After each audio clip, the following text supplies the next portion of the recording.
Very good. Slept well? Very well. Perfect. Congratulations on Bambai Meri Jaan. I'm really looking forward to watching it. But I do want to start by saying that it's actually really nice to have an entire team doing interviews so we get everyone's perspective on it. Speaking of which, I want to know, how do you decide, as makers, how do you decide who the collaborators will be in terms of the streaming partners, the writers, the directors? Because it is sort of like a teamwork. But how do you sort of bring it all around for a successful output? I think it stems from the story, right? In this case, if you've not commissioned, like, see, I mean, the process is usually you read something, you hear about something, an incident, and then you commission a story. And at times when you get a story which comes to you, like what happened with Bambai Meri Jaan when Mr. Zaidi came to us with it, the material itself he came to was so potent.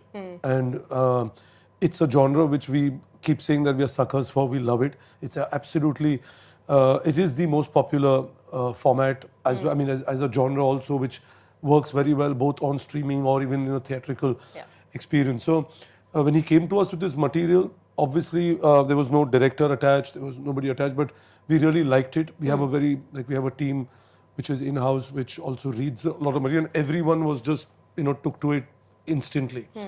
And I think as a process, so every story has a different, I mean, sometimes it comes with the director and the creators attached. Yeah. So it's a different process. So this one just came with Mr. Zaidi, then obviously Rensil, Sujat, Aparna was the first one. We have a relationship with Amazon for most of our work. And I think everybody took to it like instantly on reading. It happened with the actors, it happened. So you know you're on the right path, like in terms of when immediately people just look at it and want to be a part of it. And that's what happened with this as well. Would you like to add something about that? For us, when we started out about 7 years ago, our first show was with Excel. And subsequently, Mirzapur and Made in Heaven and recently Dahar. So we know it's a very robust, strong partnership, and we have a shared vision for telling, exciting, compelling stories and providing a platform for new voices, working with the best talent. So that was a given. I mean, anything that comes from there, we're always leaning in. But also with this story, it's a genre, like Ritesh was saying, that really cuts across, that is broadly appealing. And Bambai Meri Jaan was a story with a very strong emotional core. While it had all the tropes of a crime thriller, there was this strong emotional core that we really took to. And then bit by bit, with every iteration, it just started getting better and better. And with the actors coming in, the attention to detail on the production design, on the soundscape, editing, cinematography. I'm really glad that we partnered on this and we've created this epic drama. Amazing. Would you like to add something as well? I just think that, a gangster, I always tell people, like, if I get a gangster show or show of this level, I don't have to look at that genre again. So, because you're collaborating with the best people. Okay, the show is potent enough, like Ritesh said. And I think in this one, it's very rare to get a subject matter that gives you everything for an audience, It's got action, it's got great drama, it's got,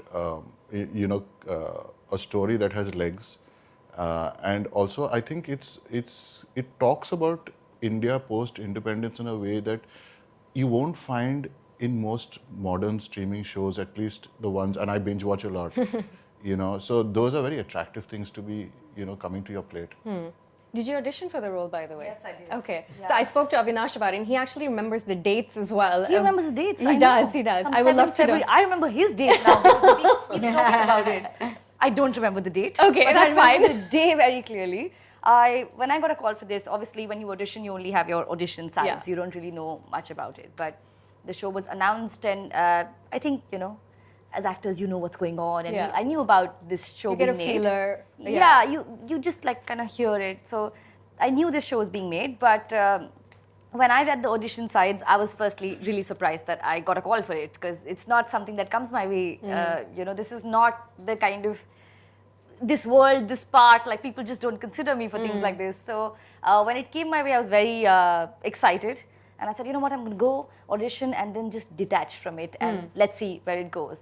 And that's what I did. But luckily, got a call back and then met the team, met Sujat, Rensil, everybody. Yeah. And got all 10 episodes to read, which was amazing. Speaking of crime dramas, and I think all of you have mentioned that it is a subject and a genre which is done a lot. There is an abundance of this genre already, I want to say, on OTT platforms. So how is Bambai Meri Jaan different? What is the takeaway that you're hoping from this? I mean, you know, it's different in terms of, I think, personally, the story. I mean, it comes, like I said, with Mr. Zaidi's experience, I mean, his whole experience, what he's had in his entire reportage with journalism, I mean, as a journalist during that time. I think what he's managed to do is capture a little bit of that era in a very sensible and a smart way, and bringing into this fictional story and still giving it deep, strong emotions attached to it, right? And I feel the setting of it compared to other, like we have another show which is also on crime, which is Mirzapur, right? But it's very different. Here, you're actually seeing of the birth of the underworld, right, from the 60s, 70s, and what that freedom meant to the underworld. You know, when India was a free nation, what it meant, and also the setting of it, you know, being in Mumbai, which is a port city where we know all the smuggling started, everything was going on. So I think he's woven, and it makes you feel very believable. You get into the world, you start understanding the characters, you understand the ambition, about the struggle, the conflicts. So I think having all that made it very, very different to what you've seen in the other ones, at least what we've done. Would you like to add anything? Actually, Ritesh has articulated it so well, but I think, you know, when I was reading, it's the basic conflict between father-son, you know, son seeking validation, father feeling like he's failing every day, you know, the father's legacy and son's ambition to get into organized crime, the nature versus nurture, the good versus bad, the black versus white, you know, the haves and the have-nots. I think that is what really, you know, worked for us. And it's so layered and so deep and so immersive that I think that is what's going to make it absolutely differentiated. Okay. Rensil, I want to ask you, because this comes with the genre, right? Where there is a thin line between heroism and gangster. There's like a moral ambiguity that you have to play. As a writer, how do you develop your characters to sort of balance that out for the viewers as well? So look at your archetypes in the story, right? You have a cop, okay, a authority figure and a father figure, okay, and you have a son and a gangster. So right there, you set the story, the base of the story for being right and wrong.